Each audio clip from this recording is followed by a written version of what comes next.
I ara una proposta cultural al Teatre Escalante de València. Estos dies es pot veure el musical El Geperut de Notre Dame, de Víctor Hugo, un espectacle per gaudir en família i en valencià.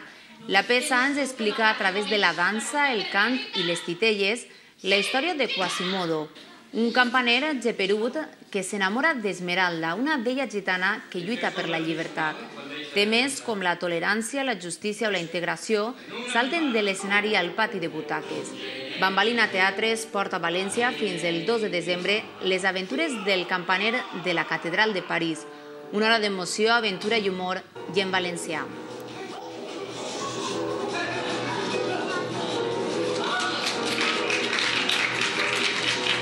I així, amb el Geperut de Notre Dame, acabem esta primera edició informativa.